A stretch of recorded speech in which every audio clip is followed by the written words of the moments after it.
Flynn opened this week by releasing a statement from former Archbishop Rembert Weakland. The ultimate assignment determination was made by the Archbishop. The lawyers were not involved. We were all extremely naive. We did not understand the power of recidivism. The problem with this, Patrick, is Rembert Weakland was, sure, he's resigned, but he paid $405,000. 450. 450. Okay, to someone who he allegedly had a relationship with. Yeah, he didn't pay it. The archdiocese. The archdiocese did. That was negotiated by Matt Flynn, as I understand it.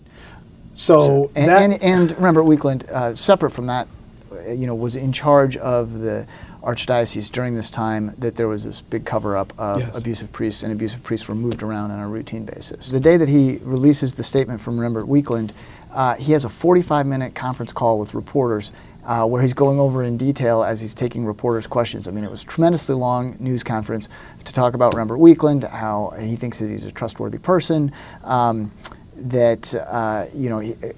he handled individual cases of abuse, really talking about an issue that's not good for his campaign when he wants to be talking about how he's going to kill the Foxconn deal.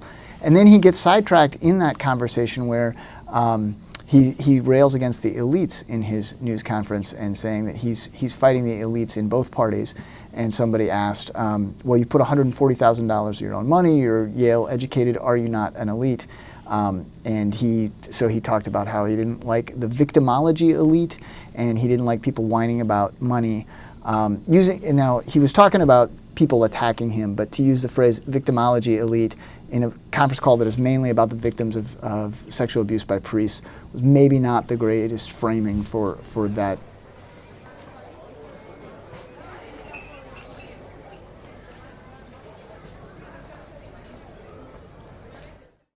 Rewind, Your Week in Review is sponsored by the Transportation Development Association of Wisconsin, sharing one goal: enhancing the quality of life in Wisconsin through the development and maintenance of a strong transportation network. The Transportation Development Association of Wisconsin. It's how we get there.